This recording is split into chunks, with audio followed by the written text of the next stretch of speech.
आइएगा। पहला क्या बोल रहा है जरा सुनिएगा। यहाँ पे कंपनियों का आगमन, व्यापारिक कोठी का जो है कि आपको आगमन बता रहा है, और कोठी की स्थापना जो है कि आपको बता रहा है, ठीक ना। ये जो है कि आपको यहाँ पे बताएगा। तो चलिएगा, तो इसी के साथ शुरुआत करते हैं व्यापारिक कोठी का आगमन और उसकी स्थापना पे, ठीक ना। स्थापना पे जो है कि आपको स्थापित करते हैं, चलिएगा। तो आइएगा पहला बात करते हैं हम लोग। पहला बात करते हैं जो है कि आपका सबसे पहले आगमन की बात करते हैं, जो है कि पुर्तगाली जो है कि इनका आगमन कब हो गया पुर्तगाल का। पुर्तगाल का आगमन 1498 में जो है कि आपको पुर्तगाल का आगमन हो जाता है, 1498 में। उसके बाद बात करेंगे, उसके बाद जो है कि अंग्रेज का आगमन कब होता है। अंग्रेज का आगमन 1602 में 1600 ईस्वी में कब होता है। 1600 ईस्वी में जो है कि आपको अंग्रेज का जो है कि आपको, हाँ 31 दिसंबर 1600 ईस्वी को होता है। जबकि डच की बात करेंगे, डच का कब होता है। डच का 1602 1602 में जो है कि आपका डच का होता है। फ्रांसीसी की बात करेंगे, फ्रांसीसी का कब होता है। 1664 1664 में होता है, फ्रांसीसी का होता है। और डेनिश की बात करेंगे, 1616 में होता है डेनिश का। डेनिश का कब होता है। डेनिश का होता है 1616 में। 1616 में जो है कि आपका डेनिश का होता है। और स्वीडिश की बात करेंगे, स्वीडिश का सबसे अंतिम में कब होता है। स्वीडिश का 1731 में जो है कि आपका स्वीडिश का होता है। 1731 में जो है कि आपका जो है कि आपका होता है। लेकिन पुर्तगालियों ने सबसे पहला अपना कोठी जो कहाँ खोला था, तो ये कोचीन में खोला था। 1503 में खोला था। कहाँ खोला था। 1503 में कोचीन में खोला था। जबकि अंग्रेज ने 1608 में खोला था। कहाँ पे, सूरत में। लेकिन ये असफल नहीं रहा था। 1600 जो है कि आपको 11 में मसूलीपट्टनम, और 1613 में जो है कि आपको कहाँ पे, तो 1613 सूरत में जो है कि आपको फिर से जो है कि आपको खोला था। 13 में जो है कि फिर से कहाँ पे, सूरत में खोला था। और डच का कहाँ था, तो डच का जो है कि मसूलीपट्टनम में जो है कि कोठी स्थापित किया गया था 1605 में। उसके बाद सूरत में जो है कि आपको फ्रांसीसियों के द्वारा सूरत में 1668 में जो है कि आपको स्थापित किया गया था। कब किया गया था। 1668 में स्थापित किया गया था। ठीक है, आगे आइएगा। अगला क्या था, क्या बोले। वो सुधार ले उसको। हाँ, कौन काट लिए हैं, इसमें काट लिए हैं 1600 ईस्वी। 1595 लिखा होगा ना, उसको काट के 1600 ईस्वी कर दीजिएगा, है ना। 1600 इसको क्या काटिएगा। ये जो अच्छा इधर काटे हैं ना, नहीं काटे हैं ना, तो 1608 में ही स्थापित किया गया था, लेकिन असफल हो गया था। सफल जो है कि आपका 1613 में। ऐसा कोई बात नहीं है, इसको काट लीजिएगा, ठीक ना। ये 1608 में ही स्थापित किया गया था पहला सूरत में, लेकिन वो असफल रहा था। 1613 वाला सूरत में सफल रहा था। 1611 में जो है कि आपको दिया गया। हाँ मान्यता ये आपको 1613 वाला है ना। मसूलीपट्टनम में जो है कि आपको खोला गया 1611 में, है ना। वो आपको बता दिए हैं, काटे नहीं है। ठीक है, आगे चलते हैं। यहाँ पे आपसे प्रश्न करेगा कि भारत आने वाला दूसरा पुर्तगाली कौन था। भारत आने वाला दूसरा पुर्तगाली केब्राल था। कौन था भारत आने वाला दूसरा पुर्तगाली की बात करेंगे, केब्राल था। केब्राल साहब था। उसके बाद बोलेगा कि पुर्तगाली जो है कि पहला वायसराय कौन आया था भारत बन के, पुर्तगाली वायसराय अल्मेडा आया था। कौन आया था पुर्तगाली वायसराय बन के पहला, आपको अल्मेडा आया था। दूसरा कौन आया था, दूसरा दूसरा जो आया था, कौन आया था दूसरा, जो है कि आपको अल्बुकर्क आया था। कौन आया था, अल्बुकर्क जो है कि आपको दूसरा आया था। वास्तविक संस्थापक उसी को बोला जाता है ना। वास्तविक संस्थापक जो है कि दूसरा को अल्बुकर्क को कहा जाता है। किसको कहा जाता है, अल्बुकर्क को जो है कि आपको वास्तविक संस्थापक जो है कि आपको कहा जाता है। लेकिन अंग्रेजी दूत जो है कि आपको जहांगीर के दरबार में आया था, ये जेम्स प्रथम का राजदूत था। कौन था, यही कैप्टन हॉकिंस। कैप्टन हॉकिंस था। कौन था, कैप्टन हॉकिंस जो है कि आपको जहांगीर के दरबार में आया था। ये जेम्स प्रथम के राजदूत बनकर जो है कि आपको आया था। किसके राजदूत बनकर, जेम्स प्रथम के राजदूत बनकर जो है कि आपको आया था। ठीक है, आगे आते हैं। उसका पूछेगा बंबई शहर का आपको संस्थापक कौन था, किसने नींव रखा था बंबई शहर का।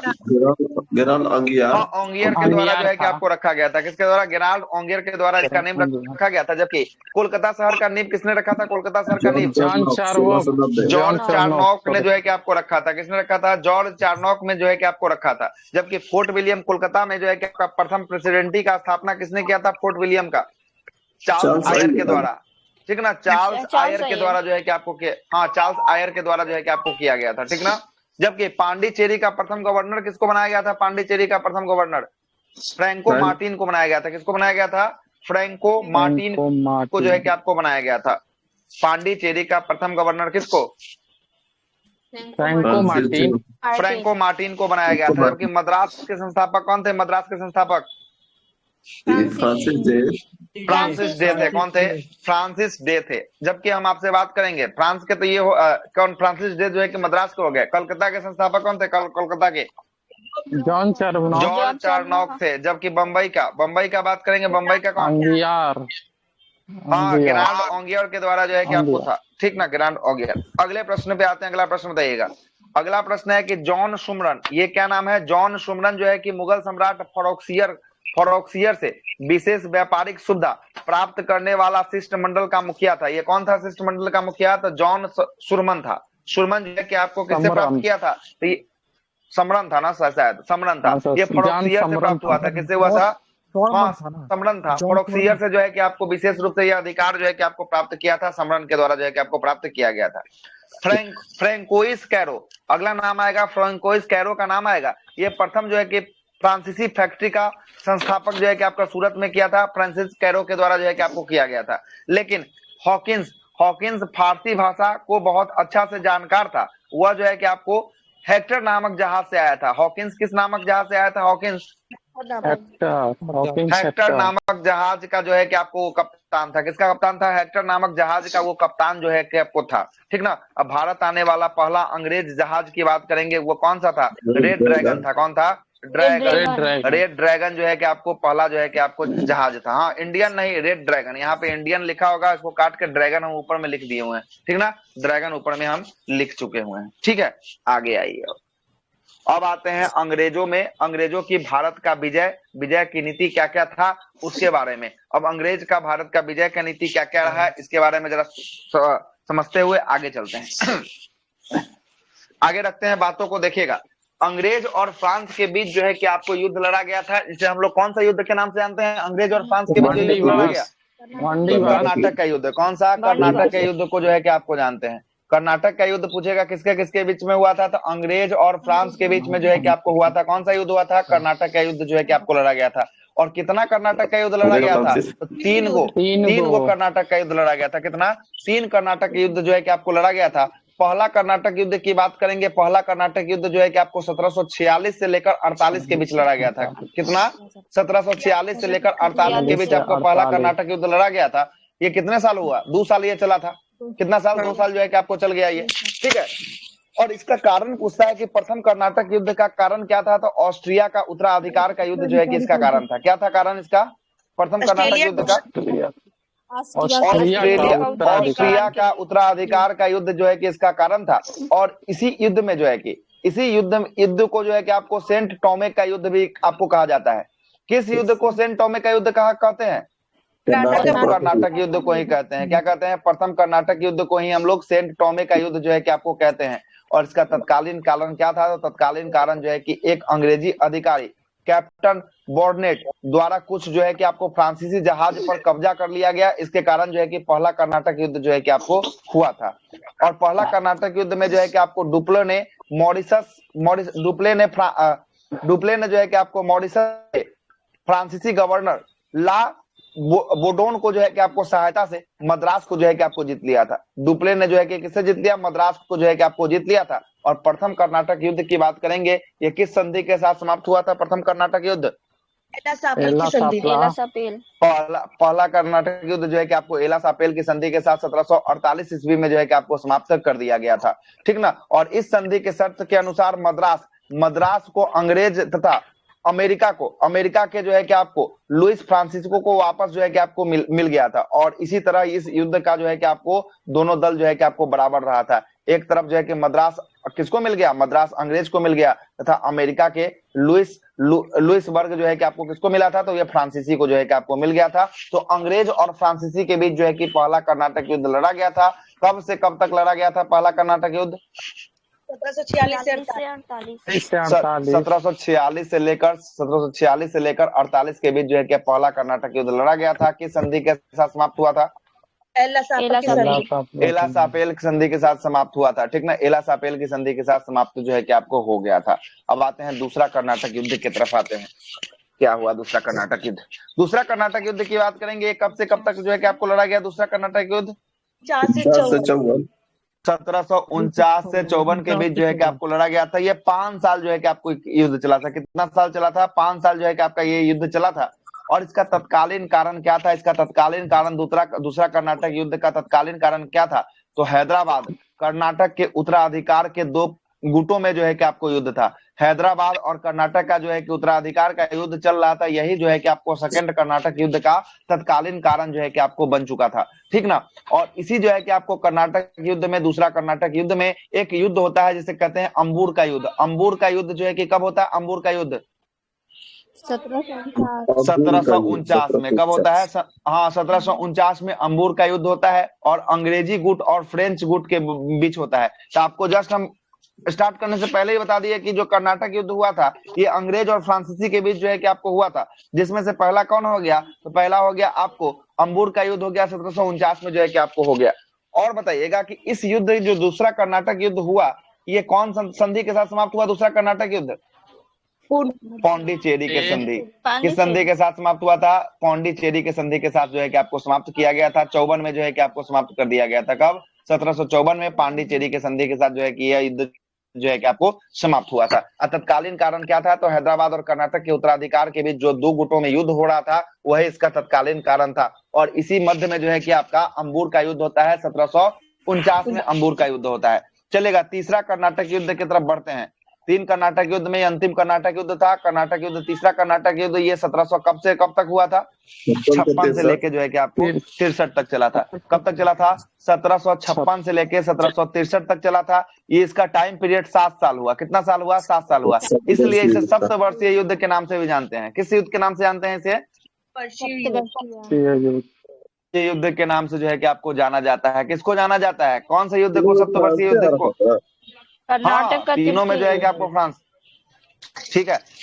पहला तो हारा नहीं था, पहला में तो आपको निर्णायक हो गया था। क्या हो गया था? निर्णायक हुआ था। एक तरफ जो है कि अंग्रेज को मिल गया था, एक तरफ जो है कि आपको उसको फ्रांस को मिल गया था। दूसरा में हार गया, तीसरा में देखिएगा। उसका वो डुप्ले था ना सर, डुप्ले का हाँ, दूसरा महत्वाकांक्षा देता है। हाँ, दूसरा में जो है कि डुप्ले महत्वाकांक्षा की से मतलब कि आपको जीत लिया था। और दूसरा में जैसे ही जीतने वाला था ना, तीसरा में जो है कि आपको हार जाता है। फिर बांडीवास के युद्ध में जो है कि पूरा तरीका से पराजित कर देगा। अब देखिएगा, अब तीसरा जैसे ही लाएंगे ना, 1756 से 63 के बीच में आपको 1760 में एगो युद्ध होता है, इसका नाम होता है बांडीवास का युद्ध। कौन सा युद्ध होता है? बांडीवास का युद्ध होता है। अब बांडीवास का युद्ध में जो है कि आपको फ्रांस हार जाता है, बुरी तरीका से यहाँ पे फ्रांस जो है कि आपको हार जाता है। और माना जाता है कि यही युद्ध के बाद जो है कि फ्रांस का अस्तित्व जो है कि आपको समाप्त लगभग जो है कि आपको हो जाता है। और बांडीवास के युद्ध में अंग्रेजी सेना का नेतृत्व कौन कर रहा था? बहुत बार क्वेश्चन पूछा हुआ है। आयरकोट कर रहा था। कौन कर रहा था? आयरकोट के नेतृत्व में जो है कि आपको हो रहा था। जबकि फ्रांसीसी सेना का नेतृत्व कौन कर रहा था? फ्रांसीसी सेना का नेतृत्व डुप्ले नहीं, लाली कर रहा था। कौन कर रहा था? लाली कर रहा था। यही ना डुप्ले जो है कि आपका दूसरा में जो डुप्ले था, तो डुप्ले को यहाँ से भेज दिया गया बाहर, उसको बाहर भेज दिया गया। वही ना डुप्ले जो चला गया, जो मतलब इसका वर्चस्व जो है कि अंग्रेज का बढ़ गया डुप्ले का जाने के कारण। अगर डुप्ले रहता ना तो फिर इसको जीतने नहीं देता अंग्रेज को। इसीलिए लाली का सेना जो था, यही जो है कि आपको नेतृत्व कर रहा था और यहीं पे जो है कि आपको हार जाता है। उसको भी तो बुलाया गया था ना, वापस बुला लिया गया था। हाँ, वापस उसको बुला लिया जाता है वहां पे, है ना, वापस उसको बुला लिया जाता है ना, यहाँ से भेज दिया जाता है। और इसी के साथ पेरिस के संधि के साथ जो है कि आपको ये तीसरा समाप्त हुआ था। कब हुआ था? 1763 में जो है कि आपका पेरिस के संधि के साथ जो है कि आपको समाप्त हुआ था। तब पहला किस संधि के साथ समाप्त हुआ? पहला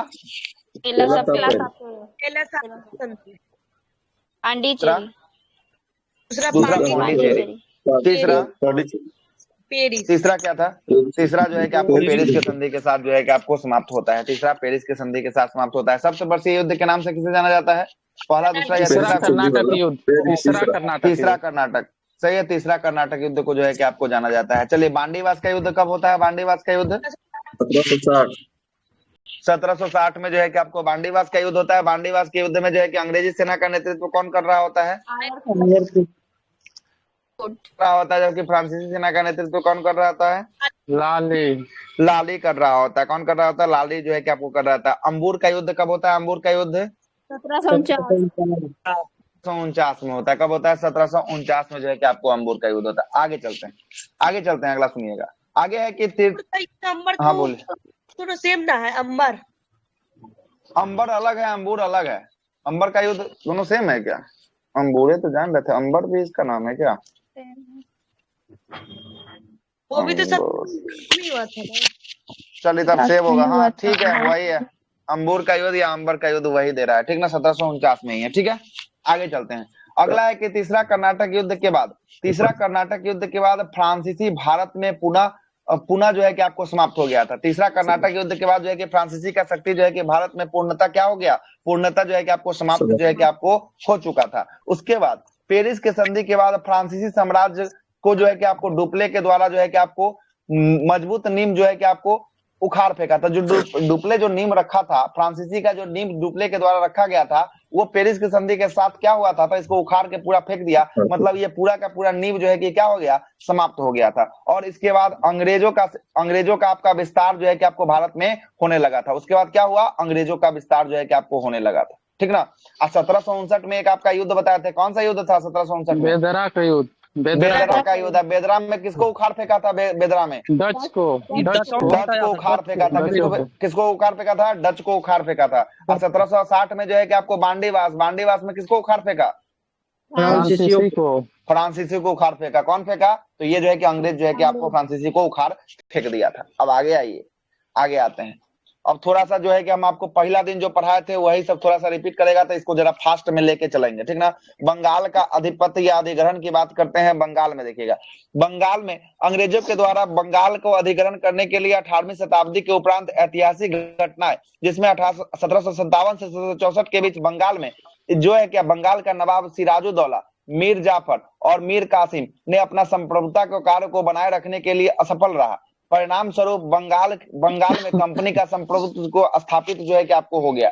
1765 के बाद जो है कि आपको बंगाल में अलवर्दी खान ने, बंगाल का नवाब अलवर्दी खान की मृत्यु के बाद सिराजुद्दौला बंगाल का नवाब बना 1765 में। उसके बाद 1717 ईस्वी में मुगल बादशाह फर्रुखसियर के द्वारा जारी कि दिया गया शाही फरमान था। और इसी फरमान के बाद जो है कि 3000 रुपए का वार्षिक जो है कि आपको किराया अदा करने के बाद कंपनी का समस्त अधिकार, पूरा सीमा शुल्क जो है कि आपको मुक्त कर दिया गया था। आगे आते हैं, बंगाल के नवाब सिराजुद्दौला और ब्रिटिश कंपनी के बीच बढ़ते तनाव को देखते हुए सिराजुद्दौला ने कलकत्ता में फोर्ट विलियम पर निर्माण पर अतिक्रमण पर अंग्रेज को वहां पे जो है कि आपको वापस भेजने का विवश कर दिया। मतलब जो फोर्ट विलियम निर्माण कर रहा था, फोर्ट विलियम का निर्माण कहाँ हो रहा था? कलकत्ता में हो रहा था ना, कलकत्ता में। तो कलकत्ता में इसको निर्माण जब कर रहा था तो निर्माण करने से रोक दिया। कौन रोका? तो यही सिराजुद्दौला जो है कि आपको रोक दिया। जैसे ही सिराजुद्दौला रोकता है ना, उसके बाद जो है कि आपको अंग्रेज में क्या होता है, अंग्रेज में जो है कि आपको एक जलन सा फील होता है। तो उसके बाद तब भी अंग्रेज नहीं मानता है, जबरदस्ती काम करता है। तो यही जबरदस्ती काम करने के कारण क्या होता है, तो ब्लैक होल की घटना घट जाती है। ब्लैक होल की घटना कब घटती है? 20 जून 1756 में ब्लैक होल की घटना घटती है ना। और इसी में, हाँ, 1756 57 है सर, 57 में कहा, 56 में ना, 56 में हुआ था। ठीक है, 56 में हुआ। उसके ऊपर सर अंग्रेज फुलटा द्वीप पर शरण ली। क्या ऊपर क्या लिखे? फुलटा द्वीप पर अंग्रेज ने शरण लिया। अच्छा, इसके बाद जो यहाँ से भगाया ना, इस फोर्ट विलियम का निर्माण कर रहा था तो इसको भगा दिया ना। तो ये फुलटा द्वीप जो है कि पश्चिम बंगाल में ही पड़ता है। फुलटा द्वीप पर जाके ये सब शरण जो है कि आपको ले लिया था, ठीक ना। भगाया था, फुलटा द्वीप पर जाकर ये शरण ले लिया था। उसके बाद ब्लैक होल का घटना होता है, जब हम आपको पहले उसका कहानी बता चुके हैं पहले क्लास में, ठीक ना। 20 जून 1756 को जो है कि आपको ब्लैक होल की घटना होती है। और हॉर्नवेल जो है कि इसका प्रस्तुति जो है कि आपको करता है। हॉर्नवेल जो है कि आपको बताता है कैसे कैसे क्या घटना जो है कि आपको घटती है, ठीक ना। उसके बाद क्लाइव द्वारा फ्रांसीसी बस्ती चंद्रनगर पर विजय कर उपरांत बंगाल में अंग्रेजों की स्थिति जो है कि आपको मजबूत हो जाती है। और उसके बाद पलासी का भी कहानी आपको बता दिए थे उस दिन। 23 जून 1757 को आपको पलासी का लड़ाई होता है। पलासी की लड़ाई में क्या होता है, तो सिराजुद्दौला का सेनापति का क्या नाम रहता है उसमें? मीर जाफर था। मीर जाफर रहता है। क्या रहता है? मीर जाफर रहता है। मीर जाफर क्या करता है, सिराजुद्दौला को जो है कि आपको धोखा दे देता है ना। धोखा देने के बाद जो है कि अंग्रेज से जाकर मिल जाता है। इसमें सिराजुद्दौला की हार हो जाती है। सिराजुद्दौला जब इसमें हार जाता है, उसके बाद जो है कि आपको संधि हो जाती है। उसके बाद जो है कि बंगाल का नवाब किसको बना दिया जाता है? मीर कासिम को। मीर जाफर, पहले मीर जाफर बनेगा, ठीक ना। मीर जाफर बनेगा। कौन बनेगा? पहले मीर जाफर बनेगा। अब मीर जाफर बनेगा तो ये अपनी राजधानी को कहां से, तो मुर्शिदाबाद से जो है कि आपको मुंगेर, नहीं नहीं सर, ढाका नहीं से। नहीं, मीर कलकत्ता से, कासिम है ना, कलकत्ता से जो है कि आपको है ना मुर्शिदाबाद जो है कि आपको राजधानी को ले आता है। अब मुर्शिदाबाद जो है कि आपको राजधानी को ले आके रखेगा। इसके बाद क्या होगा, इसके बाद इसका दामाद बनेगा। इसका दामाद का क्या नाम बताए थे उस दिन हम आपको?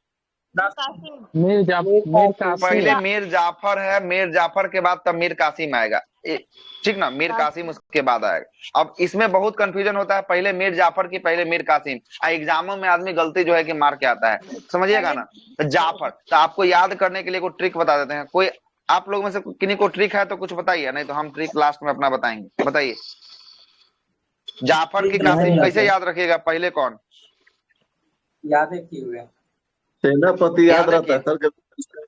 इसका याद है, सेनापति जाफर था खाली, सेनापति का मीर कासिम नहीं था। वो तो सही है, सही है ना, वो सही है, ठीक ना। देखिएगा तो ऐसे भी याद रखिएगा, जो जाफर एक होता है ना, जाफर एक होता है मसाला होता है। जाफर एक होता है, क्या होता है? मसाला होता है। मसाला किसमें लगता है? पैर में लगता है, ठीक ना। तो पैर में लगेगा तो मसाला, जब जाफर गिरेगा तब कौन बैठेगा? तो तब बैठेगा आपको कासिम बैठेगा। तो जाफर पहले बैठेगा, जाफर गिर जाएगा तब कासिम बैठेगा। इसे भी याद जो है कि आप रख सकते हैं, ठीक ना। ऐसे भी याद रख सकते हैं, ठीक है। आपके ऊपर डिपेंड करता है कैसे आप याद रखते हैं। इसके बाद जो है कि युद्ध के बाद जो है कि नवाब सिराजुद्दौला भागकर मुर्शिदाबाद चला जाता है। वहां पे मीर जाफर के पुत्र मरीन ने मोहम्मद बैग के सहायता से इसकी हत्या कर देता है। मीर जाफर का पुत्र जो था, कौन था? ये मरीन था। मरीन किसका हत्या कर देता है? सिराजुद्दौला का जो है कि आपको हत्या कर देता है, ठीक ना। सिराजुद्दौला का हत्या कर देता है। उसके बाद मीर जाफर बनता है। मीर जाफर के बाद फिर से कौन बनेगा? मीर कासिम उसका दामाद बनेगा। और मीर कासिम जब बनेगा तो अपनी राजधानी को कहाँ लेके शिफ्ट करेगा? मुर्शिदाबाद से ले जाएगा मुंगेर। कहाँ पे? मुर्शिदाबाद से जो है कि आपको मुंगेर जो है कि आपको ले जाएगा, ठीक ना, मुंगेर ले जाएगा, ठीक है। उसके बाद जब मुर्शिदाबाद से मुंगेर ले जाएगा, उसके बाद यहाँ से फिर इसको क्या करेगा? मुंगेर जब ले आएगा तो यहाँ पे तोप खाना बैठाएगा, है ना, बंदूक की फैक्ट्री बैठाएगा। जब देखेगा अंग्रेज, क्या देखेगा कि जब क्या कुछ नहीं सर। अच्छा सुनिएगा, तो अंग्रेज का देखेगा कि अब मेरे हिसाब से काम नहीं हो रहा है, तो फिर से इसको हटाएगा और किसको फिर से गद्दी पे बैठाएगा? जाफर को। मीर मीर जाफर जाफर को जो है कि फिर से जो है कि आपको गद्दी पे बैठेगा। अब मीर जाफर जब गद्दी पे बैठेगा तो इसका दामाद मीर कासिम कहाँ जाएगा? तो अवध के नवाब के पास जाएगा। किसके नवाब के पास जाएगा? अवध के नवाब के पास जाएगा। अवध के नवाब का नाम रहता है सुजाऊ दौला। क्या रहता है? सुजाऊ दौला रहता है। और ये जो है कि बंगाल से क्या रहता है? बंगाल का रहता है मीर कासिम। ये दोनों मिलता है, पहुंच जाता है दिल्ली। और दिल्ली में जो है कि आपको शाह आलम द्वितीय का नेतृत्व रहता है। किसका नेतृत्व रहता है? शाह आलम द्वितीय का। और यहाँ से ये तीनों मिलेगा और उसके बाद जो है कि बंगाल की लड़ाई लड़ने के लिए जो है कि आपको आएगा। वैसे ही बंगाल की जब लड़ाई के लिए सब दिल्ली से जब चढ़ाई करेगा बंगाल के लिए, बीच में ही अंग्रेज को पता चल जाएगा कि सब बंगाल आ रहा है लड़ने के लिए। तो इसको जो है कि बक्सर के मैदान में जो है कि इसको घेर लिया जाता है। बक्सर के मैदान में इसको घेर लिया जाता है और इसी युद्ध को हम लोग बैटल ऑफ बक्सर के नाम से जानते हैं, बक्सर की लड़ाई के युद्ध के नाम से जानते हैं। बक्सर की लड़ाई कब हुआ था? 1764। बक्सर का लड़ाई हुआ था। इस एक तरफ से जो है कि आपको सुजाऊ दौला, मीर कासिम और शाह आलम द्वितीय था, और दूसरी तरफ से अंग्रेज था। अंग्रेज का नेतृत्व कौन कर रहा था? हेक्टर मुनरो कर रहा था। कौन कर रहा था? हेक्टर मुनरो जो है कि आपको कर रहा था, ठीक ना, हेक्टर मुनरो कर रहा था। और इसमें ये तीनों आदमी की हार हो जाती है, ये तीनों सुल्तान की जो है कि आपको हार हो जाती है। हारने के बाद जो है कि एक संधि होता है, जिसको हम लोग कहते हैं किसकी संधि? इलाहाबाद की संधि कहते हैं। इलाहाबाद की संधि कहते हैं। देखिए क्या लिखा हुआ, जरा इसको भी पढ़ देते हैं। इस युद्ध में सुजाऊ दौला, मीर कासिम, शाह आलम द्वितीय, अंग्रेज के बीच जो है कि आपको युद्ध होता है। इस युद्ध के बाद शाह आलम द्वितीय अंग्रेज का शरण में आ गया तथा सुजाऊ दौला को कुछ दिन के बाद जो है कि आपको आत्मसमर्पण करना पड़ा। और फिर मीर कासिम जो है कि आपको दिल्ली की ओर भाग गया, है ना। और इसकी मृत्यु जो है कि आपको 1777 में जो है कि आपको हो जाती है। इस युद्ध के बाद बंगाल में अंग्रेजी सत्ता का प्रभुत्व जो है कि अस्थायी रूप से जो है कि आप पड़ जाता है। क्या हो जाता है? अस्थायी रूप से जो है कि आपको पड़ जाता है। दो संधि हुआ, एगो हुआ इलाहाबाद की संधि 12 अगस्त 1765 को हुआ, और एगो हुआ 16 अगस्त 1765 को हुआ। कितना संधि हुआ इलाहाबाद का? दो संधि। दो संधि हुआ इलाहाबाद का। कितना संधि हुआ? दो संधि इलाहाबाद का हुआ। पहला हुआ 12 अगस्त 1765 और दूसरा हुआ 16 अगस्त 1765 को हुआ था। जो 12 अगस्त 1765 को जो इलाहाबाद की संधि हुई थी, या किसके साथ? तो ये शाह आलम द्वितीय के साथ हुआ था। किसके साथ हुआ था? शाह आलम द्वितीय के साथ हुआ था। और इसमें क्या हुआ था? तो बंगाल, बिहार और उड़ीसा के जो है कि दीवानी को प्राप्त हो गया था, और बदले में मुगल सम्राट को कितना लाख रुपया वार्षिक पेंशन दिया जाएगा? कितना बोला गया था? 26 लाख रुपया जो है कि आपको दिया जाएगा। कितना लाख? 26 लाख रुपया दिया जाएगा। और कौन कौन क्षेत्र ले लिया? बिहार, बंगाल और उड़ीसा का क्षेत्र को जो है कि आपको दीवानी प्राप्त कर लिया था। उसके बाद दूसरा संधि जो हुआ था 16 अगस्त 1765 को जो है कि इलाहाबाद की दूसरी संधि हुई थी। ये किसके बीच में हुआ था? तो अवध के नवाब जो है कि आपको शुजाऊ दौला के साथ हुआ था। किसके साथ हुआ था? शुजाऊ दौला के जो है कि आपको साथ जो है कि आपको किया गया था। और इसमें जो है कि इलाहाबाद और करा को छोड़कर अवध के शेष क्षेत्र को नवाब को जो है कि आपको दे दिया गया था। जो मेन चीज था वो अंग्रेज अपने पास रख दिया, और जो मेन नहीं था उसको जो है कि आपको दे दिया। ऐसे इलाहाबाद को अपना पास रखा, करा को अपने पास रखा, है ना। ये दोनों को छोड़कर बाकी जो बचा ना, उसको जो है कि किसको? तो नवाब को दे दिया गया। और नवाब के द्वारा कंपनी को कितना? तो जो आपको क्षेत्र छोड़ा गया था, उस क्षेत्र को छोड़ने के भरपाई के लिए 50 लाख रुपया वार्षिक रुपया देने का बात कहा गया था। कितना? 50 लाख रुपया वार्षिक किराया देने का बात कहा गया। सुजाऊ दौला ले रहा था नहीं, सुजाऊ दौला से दुइये वो क्षेत्र लिया गया। एगो इलाहाबाद लिया गया और एगो करा क्षेत्र लिया गया, ठीक ना। एगो इलाहाबाद क्षेत्र लिया गया और एगो करा क्षेत्र लिया गया। करा उत्तर प्रदेश का इलाका है, करा क्षेत्र। और बाकी जो क्षेत्र था ना, वो जो है कि आपको नवाब को सौंप दे दिया गया। और नवाब को बोला गया कि 50 लाख रुपया आप हमको वार्षिक रूप से दीजिएगा, टैक्स भुगतान कीजिएगा। ये जो क्षेत्र आपको देना है ना, इसके रूप में ही हमको कितना रुपया चाहिए? 50 लाख रुपया वार्षिक चाहिए, ठीक ना। ये सब दे रहा था अंग्रेज को। हाँ, ये उल्टा अंग्रेज को दे रहा था। हाँ, अंग्रेज से मांग रहा था, मतलब उल्टा ही अंग्रेज को दे रहा था। पहला में अंग्रेज दे रहा था उसको, आलम द्वितीय को। ठीक है, वही पहला में दे रहा था। काहे के लिए? तो पहला में 3 गो क्षेत्र जो है अंग्रेज अधिकार ले लिया, बिहार, बंगाल, उड़ीसा।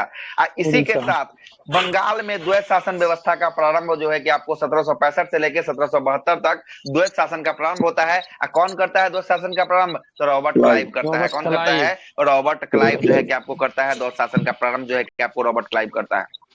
अब आइएगा, आप कहानी और थोड़ा इंटरेस्ट होगा, सुनिएगा। अब बंगाल में जब द्वैत शासन लगेगा, तो बंगाल का 3 क्षेत्र हम आपको बताए थे, एगो बिहार था, एगो बंगाल था, एगो उड़ीसा था।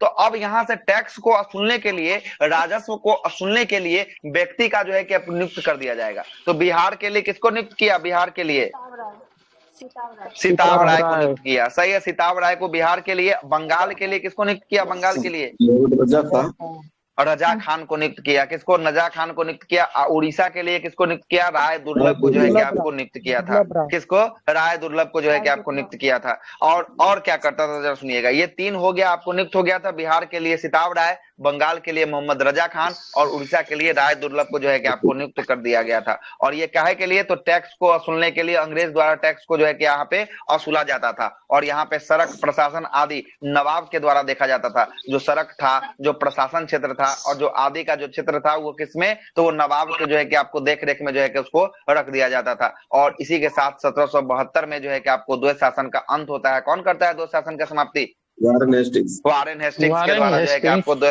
वारेन हेस्टिंग्स के द्वारा जो है कि आपको द्वैत शासन का समाप्त जो है कि आपको 1772 ईस्वी में जो है कि आपको कर दिया जाता है। और उससे पहले द्वैत शासन का मतलब नहीं समझ पाए, इसका कैसे क्या लगा? द्वैत शासन का मतलब दोहरा शासन मतलब एक तरफ जो है कि राजा भी कर रहा है और दूसरा तरफ अंग्रेज भी कर रहा है। तो राजा का देख रहे हैं ना, राजा का जो है कि आपको कुछ क्षेत्र, जैसे सड़क का क्षेत्र, प्रशासन का क्षेत्र, आदि का क्षेत्र राजा देख रहा है, और टैक्स वसूलने वाला क्षेत्र कौन कर रहा है? तो ये अंग्रेज कर रहा है ना, अंग्रेज कर रहा है, ठीक ना। और इसी समय 1770 में जो है कि आपको बंगाल में जो है कि भयानक रूप से जो है कि आपको अकाल पड़ा था। उस समय काटियर यहाँ का गवर्नर था। कौन था? बंगाल का गवर्नर जो है कि आपको काटियर था, ठीक ना, काटियर था। उसके बाद कौन आएगा? तो ये उसके बाद जो है कि क्लाइव आएगा, क्लाइव के बाद वेंसिटाट आएगा, वेंसिटाट के बाद वारलेस, और वारलेस के बाद जो है कि आपको काटियर आएगा। ये सबसे प्रश्न जो है कि बहुत कम बनता है, इसलिए इसको स्किप करते हैं, आगे चलते हैं। उसके बाद आते हैं मैसूर का आधिपत्य, आंग्ल मैसूर युद्ध के बारे में अब चर्चा कर लेते हैं। मैसूर का जो है कि मैसूर पर कैसे जो है कि अंग्रेज के द्वारा जो है कि आपको नींव रखा गया था। मैसूर की बात करेंगे। विजयनगर जब पतन हुआ था, जब मिडाइवल हिस्ट्री पढ़िएगा, जब विजयनगर वहां पे पतन होगा, विजयनगर पतन होने के बाद मैसूर में बाडियार वंश का, कौन वंश का शासन आ गया मैसूर में? बाडियार बाडियार वंश का। वंश। सही है, बाडियार वही ना वंश का जो है कि वही मैसूर। ना हाँ वही ना मतलब वो कृष्ण राजा तृतीय। क्या बोलते हैं 1799 में जब मरा था हाँ हाँ। तो टीपू सुल्तान, तो उसी के बाद वो कोडियार वंश का शासन आ गया, ठीक है। नहीं नहीं, अब आएगा टीपू सुल्तान, तो अब आएगा, ये तो विजयनगर वो साम्राज्य सर हरियर बुक्का वाला है। ये हरियर बुक्का वाला विजयनगर साम्राज्य है। ये कोटा के युद्ध से ही सब हाँ पतन हुआ था ना हाँ, विजयनगर टाली कोटा साम्राज्य। का युद्ध जब हुआ ना, उसके बाद जो है कि बिखर गया ये विजयनगर साम्राज्य। उसके बाद इसमें का एक निकला कौन? बाडियार वंश निकला। वही इसका जो है कि आपको मैसूर राज्य का स्थापना किया। अब मैसूर बाडियार वंश का शासक कौन था? तो चिक्का राज, कृष्णा राज चिक्का कृष्ण, तृतीय। हाँ चिक्का, चिक्का कृष्ण कृष्ण राज। चिक्का कृष्ण राज जो है कि आपको तृतीय था। कौन था? चिक्का कृष्ण राज जो है कि आपको तृतीय था। और चिक्का कृष्ण, पिछले बार पूछा था, हाँ मेन ये से क्वेश्चन पूछा हुआ है, था दरोगा का क्वेश्चन मेंस का पूछा हुआ है ना? क्योंकि हाँ राज तृतीय तृतीय नंबर, मरवाता है बाडियार वंश। तृतीय तो लिख दिए हैं, लिख दिए हैं वहां पे, तृतीय लिख दिए हैं, देखिए लिखे हुए हैं। वही दिया तो था सर कि बाडियार, मतलब उसकी मृत्यु के बाद कौन शासक बना था वहां हाँ का। ठीक तो है। तो चिक्का कृष्णराज तृतीय जो है कि आपको बाडियार वंश का शासक था, और इसका जो है कि आपको सेनापति था, दो सेनापति था। एगो सेनापति का नाम था आपको देवराज, और दूसरा सेनापति का नाम जो है कि आपको कौन था? तो नंदराज था, ठीक ना? नंदराज था। इसका दो सेनापति था, एगो देवराज, और दूसरा चिक्का प्रथम का ये सेनापति था। किसका है? चिक्का प्रथम का जो है चिक्का कृष्णराज तृतीय का सेनापति था। चिक्का कृष्णराज तृतीय का सेनापति दो था, एगो नंदराज था, और एगो था कौन? एगो था देवराज था, ठीक ना? देवराज था। और ये नंदराज का जो सेनापति था ना, इसके सेना में कौन था? तो इसके सेना में जो है कि आपको हैदर अली हुआ। कौन था? तो इसका सैनिक था। किसका सैनिक था? तो नंदराज का सैनिक था। कौन? नंदराज का सैनिक हैदर अली।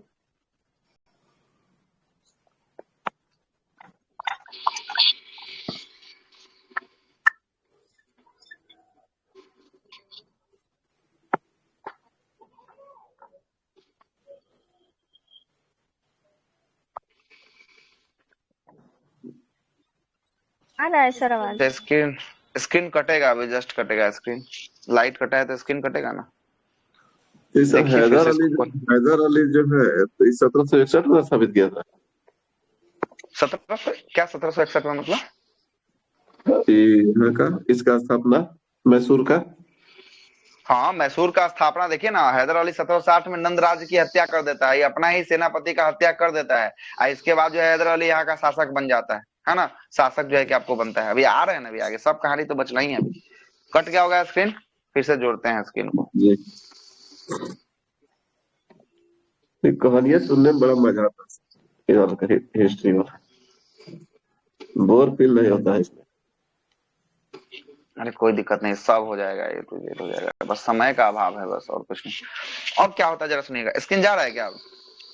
बताइए जरा, जाएगा आ गया। अब जरा सुनिएगा क्या हुआ। अब जरा सुनिएगा क्या हुआ। नंदराज का सेना था, सैनिक था। कौन था? हैदर अली था। हैदर अली क्या करता है? तो हैदर अली जो है कि आपको नंदे राज्य की हत्या कर देता है। किसका हत्या कर देता है? नंदराज का हत्या कर देता है 1760 में। कब हत्या करता है नंदराज का? 1760 ईस्वी में नंदराज का हत्या कर देता है। और नंदराज की हत्या के बाद जो है कि आपको मैसूर राज्य का संस्थापक या शासक कौन बन जाता है? तो मैसूर राज्य का शासक जो है कि आपको हैदर अली जो है कि आपको बन जाता है। किसकी हत्या करके? अपना ही सेना अध्यक्ष की हत्या करके जो है कि आपको शासक बनता है ना? नंदराज का जो है कि आपको पूछ सकता है हैदर अली किसकी हत्या करके जो है कि आपको बना था मैसूर का शासक? तो नंद राज्य का हैदर अली जो है कि आपको क्या करता है? हत्या कर देता है। और हैदर अली की बात करेंगे, 1722 ईस्वी में इसका जन्म हुआ था, 1782 में ये मरेगा। द्वितीय जब हम लोग जब जो है कि दूसरे मैसूर युद्ध की चर्चा करेंगे ना, मैसूर युद्ध में जो है कि इसका जो है कि आपको ध्यान होगा, हाँ ना, 82 में जो है कि आपको मरेगा, ठीक ना? मरेगा। आगे आते हैं। अब इसको जो है कि वास्तविक शासक जो है कि 1761 में ये बनता है, और ये 1761 में बनता है। उसका 1776 में ये स्वयं को राजा घोषित करता है। मैसूर का राजा स्वयं को 1776 में ये घोषित कर देता है। उसके बाद टॉमस मुनरो जो था, टॉमस मुनरो अंग्रेजी अधिकारी टॉमस मुनरो जो था, वो टीपू सुल्तान को क्या कहा है? अशांत आत्मा की उपाधि दिया है। पूछेगा टीपू सुल्तान को अशांत आत्मा की उपाधि कौन दिया? Thomas Munro. Thomas Thomas Munro. Munro के द्वारा जो है कि आपको दिया गया। किसके द्वारा दिया गया? टॉमस मुनरो के द्वारा जो है कि आपको दिया गया। जब देखेगा कि मैसूर क्षेत्र पर, और अंग्रेज सोचेगा कि अब अपना अधिकार करते हैं। अंग्रेज इतना चालाक था कि जब हारता तो झट से संधि कर लेता। जब भी हारता क्या करता, झट से जो है कि आपको संधि कर लेता। आज जीतता ना तो आदमी को एकदम रुला के जो है कि संधि करवा के और उससे जो है कि एक एक चीज को जो है कि छीनता। तो अब होगा क्या होगा, तो अब होगा प्रथम आंग्ल मैसूर युद्ध होगा। कौन सा युद्ध होगा? प्रथम आंग्ल मैसूर युद्ध होगा। इससे अब हार रहा अंग्रेज था का क्या नजर सर? पड़ता अब अंग्रेज का नजर पड़ता है किस पे? अंग्रेज का नजर पड़ता है मैसूर पे नजर पड़ता है। अब अंग्रेज का नजर मैसूर पे पड़ेगा। किनके तरफ से घर में आवाज आ रहा है? बंद कीजिए ना थोड़ा सा, है ना, बंद कीजिए जिनके तरफ से हो रहा है। सुनिएगा, अंग्रेज की तरफ से जो है कि आप मैसूर पे जो है कि आपको नजर पड़ता है। अब आंग्ल मैसूर युद्ध की शुरुआत होती है। पहला आंग्ल मैसूर युद्ध कब से कब तक? 67 से 69। 1767 से लेकर 67 1767 से लेकर 1769 तक जो है कि आपको पहला मैसूर युद्ध जो है कि आपको आंग्ल मैसूर युद्ध देखने को मिलेगा। और इस आंग्ल मैसूर युद्ध में मराठा और निजाम देखिएगा कितना भयानक युद्ध हुआ था। मराठा भी साथ दे दिया और निजाम भी साथ दे दिया। किसका साथ दे दिया? तो ये अंग्रेजों का साथ दे दिया। तो मतलब मानिए तो अंग्रेज प्लस मराठा निजाम। प्लस निजाम, ये तीन को जो है कि आपको निजाम ये तीन जो है कि एक साइड से अकेला हैदर अली। कौन? एक साइड से अकेला हैदर अली। तीन को एक साइड से अंग्रेज, एक साइड से अंग्रेज के साथ मराठा और निजाम एक साइड से, और हैदर अली एक साइड से। अब इसके बीच जो है कि आपको युद्ध होता है और इस युद्ध में हैदर अली जीत जाता है। कौन जीत जाता है? हैदर अली का जो है कि आपको यहाँ पे विजय हो जाता है इस युद्ध में, है ना। ये देखिएगा इतना वर्चस्व होने के बाद भी कितना अच्छा इसका सेना रहा होगा कि इस युद्ध को जो है कि हैदर अली निकाल लेता है। इस युद्ध को जब हैदर अली निकालता है उसके बाद जो है कि युद्ध की समाप्ति होती है। इस युद्ध की समाप्ति मद्रास की संधि के साथ समाप्त होता है। किसके साथ समाप्त होता है? मद्रास की संधि के साथ समाप्त हो जाता है। अब मद्रास की संधि कब हुआ? 1769 में जो है कि मद्रास की संधि जो है कि आपको समाप्त होता है। इसके बाद जो है कि आपको निजाम और मराठा हैदर अली से जो है कि आपको मिलाया जाता है। निजाम को उसके बाद और मराठा को हैदर अली से मिलाया जाता है। और ये सब जो है कि अंग्रेज वगैरह, इसमें क्या होता है, अंग्रेज वगैरह फिर से माफी मांग लेता है। हम आपको जस्ट शुरुआत करने से पहले बताए हैं कि जैसे ही हारेगा सबसे पहले संधि करके जो है कि आपको अलग हो जाएगा।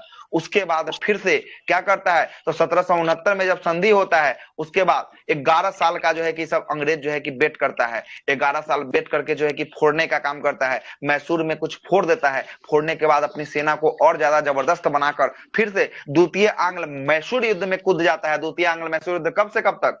80 से 84। 1780 से लेकर 1784 तक जो है कि आपको दूसरा आंग्ल मैसूर युद्ध में जब कूदेगा, उस समय जब क्या होगा, तो इसी समय जो है कि अंग्रेज और हैदर अली के बीच जब युद्ध होगा, युद्ध होने के बाद जो है कि आपको मद्रास की संधि का उल्लंघन किया जाएगा। किसके द्वारा? मद्रास की संधि के जो है कि उल्लंघन किया जाएगा जो है कि आपको अंग्रेज के द्वारा। क्या कि अंग्रेज इस संधि में बोला क्या था, कि अंग्रेज इस संधि में बोला था कि हम अब दोबारा मैसूर पर कभी आक्रमण नहीं करेंगे। और दोबारा आक्रमण जो है कि मैसूर पर कर देता है 1780 में जो है कि आपको द्वितीय आंग्ल मैसूर युद्ध के द्वारा कर देता है और मद्रास की संधि का उल्लंघन होता है। और उस समय की बात करेंगे, द्वितीय आंग्ल मैसूर युद्ध के समय अंग्रेजी सेना का नेतृत्व कौन कर रहा था? तो बहुत बेहतरीन था, सर आयरकुट के द्वारा जो है कि आपको नेतृत्व कर रहे। कौन कर रहा था? सर आयरकुट के द्वारा जो है कि आपको नेतृत्व कर रहा था। और उस समय गवर्नर की बात करेंगे, गवर्नर कौन था? तो ये वारेन हेस्टिंग्स था। कौन था? अंग्रेजी गवर्नर।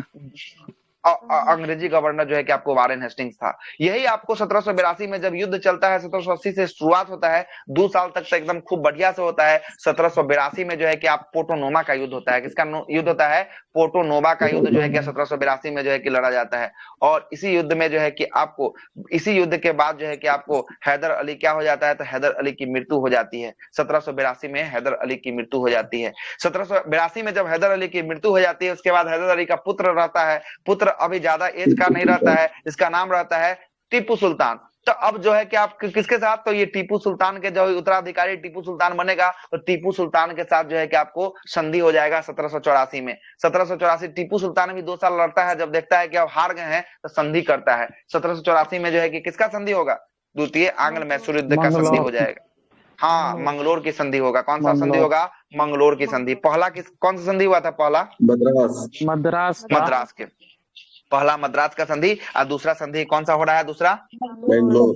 दूसरा मंगलोर की संधि हो रहा है। कौन हो रहा है? दूसरा मंगलोर की संधि जो है कि आपको हो रहा है, और इसमें जो है कि आपका टीपू सुल्तान जो है कि आपको हार जाता है ना, और हैदर अली यहाँ शासक बनता है। इसके बाद ये संधि आपको समाप्त हो जाता है ना। संधि समाप्त के बाद अब क्या होगा? अब टीपू सुल्तान का यहाँ शासन शुरू होगा। 1782 से लेकर 1799 तक टीपू सुल्तान यहाँ पे शासन करेगा, और 1799 में चतुर्थ आंग्ल मैसूर युद्ध में टीपू सुल्तान की मृत्यु हो जाती है, ठीक ना। टीपू सुल्तान की मृत्यु जो है कि आपको हो जाती है। लेकिन 1782 के बाद, 1782 से 5 साल बाद, मतलब 1787 में टीपू सुल्तान खुद को बादशाह घोषित करता है। मैसूर का बादशाह टीपू सुल्तान कब घोषित करता है खुद को? 1787 ईस्वी में जो है कि आपको घोषित करता है। इसके बाद जो है कि आपको जैकोबियन क्लब, ये जैकोबियन क्लब कहाँ का था? तो ये जो है कि आपको फ्रांसीसी क्लब था। इसके सहयोग से जो है कि आपको जैकोबियन क्लब का संस्था कौन ग्रहण करता है?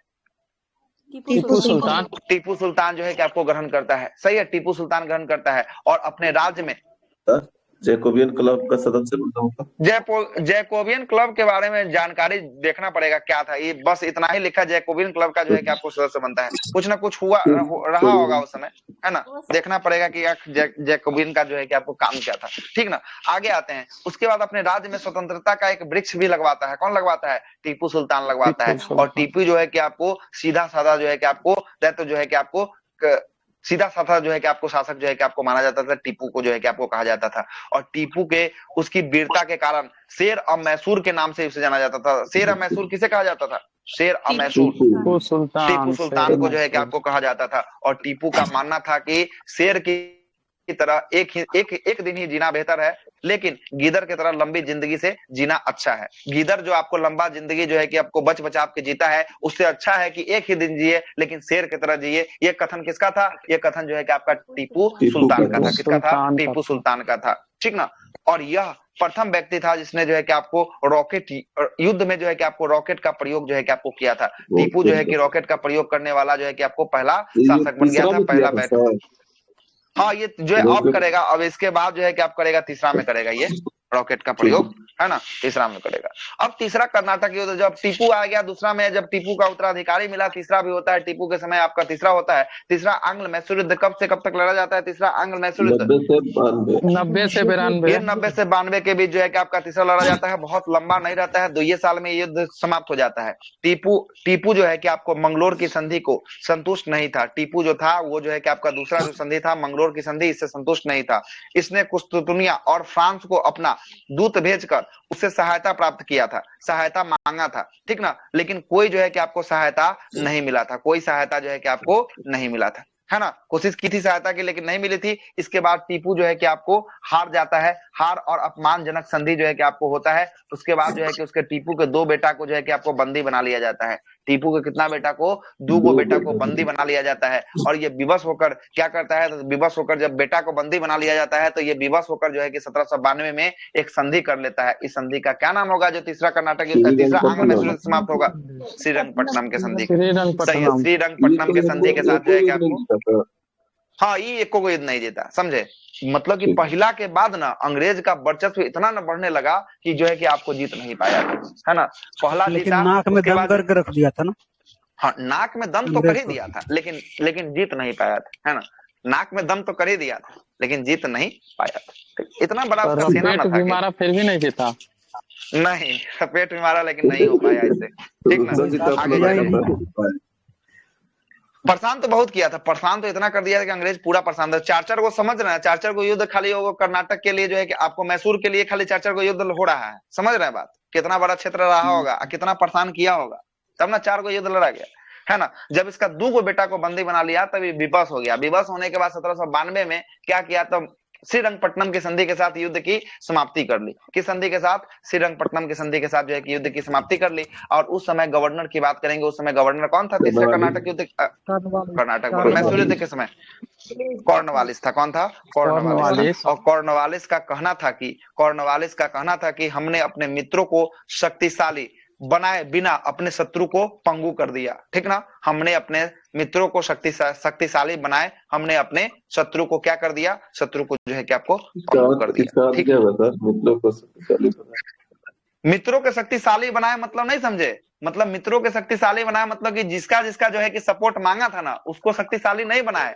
आपने शत्रु जो हमारा शत्रु था उसको हम पंगु मतलब उसका विनाश भी कर दिए। अब मित्र हमारा जो हम जिससे सहयोग मांगे थे वो सहयोग भी कर दिया और उसको शक्तिशाली बनने भी नहीं दिए। अपने शत्रु को क्या कर दिए, शत्रु को समाप्त भी कर दिए। जैसे मराठा और निजाम ये सब है ना, इसको हाँ, शक्तिशाली नहीं बनने मराठा दिया। और निजाम जो है ना उसी इसे के बारे सपोर्ट में किया था बोला ना, है ना, हाँ, उसी के उसी बारे में ये बारे बोल दिया, ठीक ना। उसी के बारे में बोल दिया कि हमने अपने जो है कि अपने जो है कि मित्रों को शक्तिशाली बनने भी नहीं दिया, है ना। आपने शत्रु को क्या कर दिया, शत्रु को पंगु भी कर दिया, ठीक ना, पंगु भी जो है कि आपको कर दिया। ये किसका द्वारा कथन था, तो ये जो है कि कॉर्नवालिस का कथन था। कॉर्नवालिस। उसके बाद जो होता है अब एगो फॉर्मेलिटी के लिए होगा, चौथा आंग्ल मैसूर युद्ध होगा। कौन सा होगा, फॉर्मेलिटी के लिए चौथा आंग्ल मैसूर युद्ध होगा। कब होगा चौथा आंग्ल मैसूर युद्ध, 1799। 1799 में होगा, सही है, 1799 में होगा। ये टीपू और अंग्रेज के बीच जो है कि आपको होगा, और इसमें कोई संधि नहीं होगा, क्या कि इसमें टीपू की मृत्यु हो जाएगी, 1799 में टीपू की मृत्यु हो जाएगी, और यह सहायक संधि नहीं स्वीकार करेगा।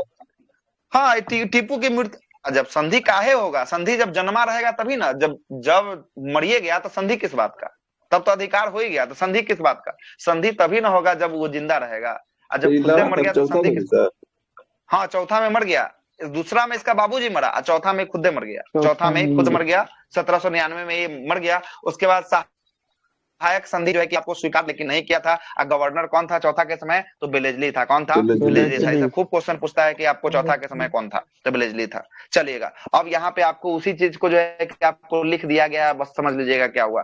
पहला हुआ 1767 से 69 के बीच में मद्रास की संधि के साथ समाप्त हुआ। दूसरा 80 से 84 के बीच मंगलोर की संधि के साथ समाप्त हुआ। तीसरा 90 से 92 के बीच श्रीरंगपट्टनम की संधि के साथ समाप्त हुआ। और चौथा 1799 में टीपू की मृत्यु हो जाती है। कोई संधि यहाँ पे नहीं होता है। पहला की बात करेंगे, पहला के समय गवर्नर जनरल बारलिस्ट था, दूसरा के समय गवर्नर जनरल वारेन हेस्टिंग्स था, तीसरा के समय श्रीरंगपट्टनम की संधि के समय कॉर्नवालिस था, और चौथा के समय बेलेजली था। ये से प्रश्न जो है कि आपको छपेगा दरोगा के हर एक एग्जाम में। मैसूर युद्ध से प्रश्न आज तक इतिहास में जो है कि आपको पूछा गया है। अब पता नहीं इस बार पूछेगा कि नहीं पूछेगा, लेकिन पैनिक नजर अपना बना के रखिएगा मैसूर युद्ध पर, ठीक ना। यहाँ से प्रश्न जो है कि आपको कितना प्रश्न बन गया, 4 3 12 को प्रश्न बन गया, है ना। 12 को कैसे ज्यादा प्रश्न बन जाएगा, है ना, ज्यादा प्रश्न पूछेगा तो ठीक है। देखे पिछले बार पूछा कि कहाँ का कौन पहले सा तो इसमें ये हो गया 1 2 3 4, 4 गो तो ये हो गया, 4 गो संधि, 4 गो जो है कि आपका ये हो गया संधि वाला हो गया, 3 गो एगो इसका मृत्यु हो गया, इसका बाप का मृत्यु हो गया, मतलब कि 4 गो, अब 6 गो, 6 4 10 गो हो गया,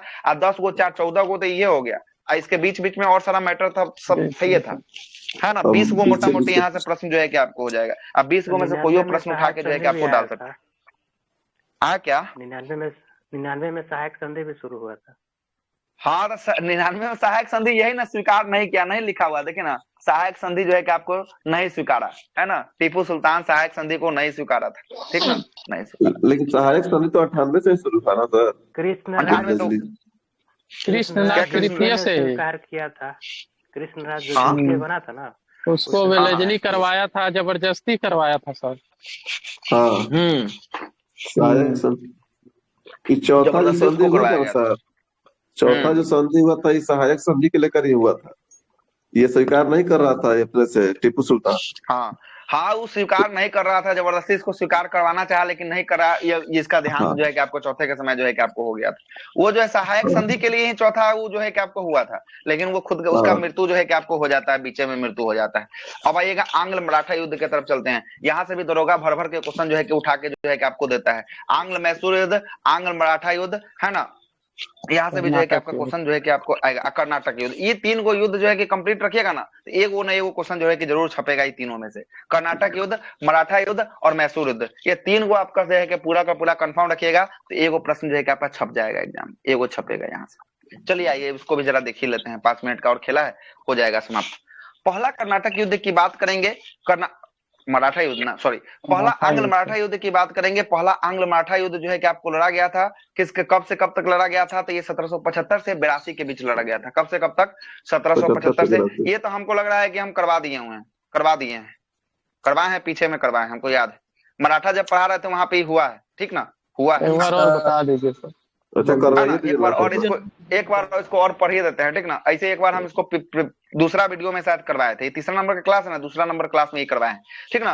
पहला जो हुआ है मराठा युद्ध 1775 से 82 के बीच जो है कि आपको हुआ है, और इसमें आपको 3 4 गो संधि बताए थे। इसमें एगो सूरत की संधि बताए थे 1775 में, रघुनाथ राव और अंग्रेज के बीच जो है कि आपको हुआ था। दूसरा एक पुरंदर की संधि हुआ था 1776 में, और तीसरा सलवाई की संधि हुआ था 1782 में। सिंधिया की मध्यस्थता से जो है कि आपको पूना दरबार तथा अंग्रेज के बीच जो है कि आपको संधि हुआ था, सलवाई की संधि। और दूसरा आंग्ल मराठा युद्ध की बात करेंगे 1803 से 1805 के बीच जो है कि आपको हुआ था। इसी में 1803 में एक आपका संधि हुआ था, एक देवगांव की संधि। 1803 में कौन सा? देवगांव की संधि। 1802 में किसका संधि हुआ था? 1802 में बेसिन का संधि। बेसिन की संधि। पूछेगा बेसिन की संधि किसके किसके मध्य में हुआ था, तो ये बाजीराव द्वितीय और अंग्रेज के मध्य में हुआ था। हाँ। किसके? बाजीराव द्वितीय और अंग्रेज के मध्य जो है कि आपको बेसिन की संधि हुआ था। जबकि 1803 में देवगांव की संधि जो है कि आपको भोसले और अंग्रेज के बीच में हुआ था। किसके किसके बीच में? भोसले और अंग्रेज के बीच में हुआ था। और तीसरा आंग्ल मराठा युद्ध की बात करेंगे 1817 से लेकर 1818 में जो है कि आंग्ल मराठा युद्ध होता है। इसमें जो है कि आपको याद रखिएगा मंदसौर की संधि। मंदसौर की संधि जो है कि 1818 में होता है। पूना की संधि 1817 में होता है। ग्वालियर की संधि 1817 में होता है। और नागपुर की संधि जो है कि आपको 1816 में जो है कि आपको होता है। तो नागपुर में जो कि भोसले और अंग्रेज के बीच, ग्वालियर में सिंधिया, ग्वालियर से कौन था? सिंधिया था और अंग्रेज के बीच। जबकि पूना में बाजीराव द्वितीय था और अंग्रेज के बीच आपको हुआ था। अब मंदसौर में होलकर और अंग्रेज के बीच जो है कि आपको होता है। किसके किसके बीच में होता है? होलकर और अंग्रेज के बीच जो है कि आपको होता है। अब यहाँ इसी में नहीं होलकर स्वीकार नहीं किया था सर, ये भी स्वीकार नहीं किया था। होलकर जो है कि आपको स्वीकार नहीं किया था, है ना। होलकर भी जो है कि आपको सहायक संधि को स्वीकार नहीं किया था, ठीक ना। सहायक संधि को होलकर स्वीकार नहीं किया था। उसके बाद आंग्ल सिख युद्ध 1809 में जो है कि आपको अमृतसर के संधि के साथ जो है कि आपको होता है। तो प्रथम आंग्ल सिख युद्ध की बात करेंगे। प्रथम आंग्ल सिख युद्ध 1845 से 1846 के बीच में लॉर्ड हार्डिंग के काल में लड़ा जाता है। प्रथम आंग्ल सिख युद्ध जो है कि आप सिख पर ये सब चढ़ाई कर रहा है। प्रथम आंग्ल सिख युद्ध 1845-46 में लॉर्ड हार्डिंग के शासन काल में होता है। इसी समय जो है कि 1846 में एक होता है संधि, लाहौर की संधि। और 1846 में एक होता है भेड़ाबाल की संधि होता है। कौन सा होता है? भेड़ोबाल की संधि 1846 में, और लाहौर की संधि भी 1846 में होता है। लेकिन एक होता है अमृतसर की संधि। अमृतसर की संधि 1809 में होता है। कब होता है? 1809 में होता है। अंग्रेज और रंजीत सिंह के बीच जो है कि आपको 1809 में होता है। इसी में जो है कि चार्ल्स मेटकॉफ के जो है कि आपको अध्यक्षता में जो है कि आपको किया जाता है, ठीक ना। अध्यक्षता में जो है कि आपको किया जाता है। अब आगे आते हैं, द्वितीय आंग्ल सिख युद्ध की बात करेंगे। द्वितीय आंग्ल सिख युद्ध कब से कब तक? तो ये 1848 से 1849 के बीच जो है कि आपको होता है। इसमें सिख जो है कि आपको परास्त हो जाता है, सिख जो है कि आपको हार जाता है। और इस समय 1848-49 में कौन था? तो डलहौजी था। कौन था? 1848-49 में कौन था? डलहौजी था। उसके बाद आंग्ल नेपाल युद्ध होता है। आंग्ल नेपाल युद्ध जो है कि लॉर्ड हेस्टिंग्स के काल में होता है। किसके काल में? लॉर्ड हेस्टिंग्स के काल में आंग्ल नेपाल युद्ध होता है। और इसी में जो है कि आपको संगोली की संधि होता है। कब होता है? 1816 में संगोली की संधि होता है। हाँ, 1816 में संगोली की संधि होता है। अंग्रेज और गोरखा के बीच होता है। किसके किसके बीच होता है? अंग्रेज और गोरखा के बीच जो है कि आपको 1816 में संगोली की संधि होता है ना। गोरखा के बीच होता है। उसके बाद आंग्ल बर्मा युद्ध हो जाएगा। आंग्ल बर्मा युद्ध जो है कि 1824-1826 में होगा। और ये यानडूब की संधि के साथ 1826 में जो है कि आपको समाप्त होगा। किस संधि के साथ? आंग्ल बर्मा युद्ध, यानडूब की संधि, यानडूबू की संधि के साथ 1826 में जो है कि आपको ये समाप्त होगा। उसके बाद सिंध अभियान 1843 में जो है कि सिंध चलाएगा। एलन बरो के काल में जो है कि आपको चलाएगा। और सिंध का जो है कि आपको विलय अंग्रेज में जो है अंग्रेजी के द्वारा जो है कि आपको विलय कर लिया जाएगा। 1843 में जो है कि एलन बरो के काल में जो है कि आपको कर लिया जाएगा। अब यहां से जो है कि अब नया स्टार्ट होगा कल से। आज 20 नंबर तक जो है कि आपका पूरा हो गया है। कल से 21 नंबर टेस्ट से होगा। भारत में ब्रिटिश शासन का आर्थिक नीति एवं उसका प्रभाव, क्या क्या नीति था, क्या क्या प्रभाव था, उसके बारे में। इसमें जो है कि औपनिवेशिक कारण को देखेंगे, दूसरा चरण, पहला चरण, तीसरा चरण, अस्थायी बंदोबस्ती, सब के बारे में जो है कि आपको देखते हुए आगे बातों को रखेंगे। कल के क्लास में जो है कि आपको रखने वाले हैं। कहानी समझ में आ रहा है? कोई दिक्कत नहीं ना हो रहा है? एकदम निचोड़ दे रहा है। मॉडर्न का एकदम निचोड़ है ना। क्वेश्चन बाहर भी नहीं जाएगा, सारा का सारा क्वेश्चन छप भी जाएगा। इतना इसका पीडीएफ सर? हाँ, पीडीएफ डाले हुए हैं ना। पीडीएफ तो कब का डाल दिए हुए हैं। इसका ग्रुप में ही होगा। ग्रुप को ओपन कीजिए, फिर से डाल दें। डाल दीजिए ना। लीजिए फिर ऊपर में जाइए ना, लिंक में जाइए, लिंक वाला पर क्लिक करो। दोबारा डाल दीजिए, नहीं तो जहाँ पीडीएफ डाले हैं उसको पिन करके लिख चलिए दीजिए लीजिए, ये इसी मेन ग्रुप में ही आपको डाल दिए हैं। सभी लोग अपने अपने फॉरवर्ड कर लीजिएगा, जो लोग नहीं लिए हुए हैं हाँ फॉरवर्ड सर, कर मेन लीजिएगा। ग्रुप में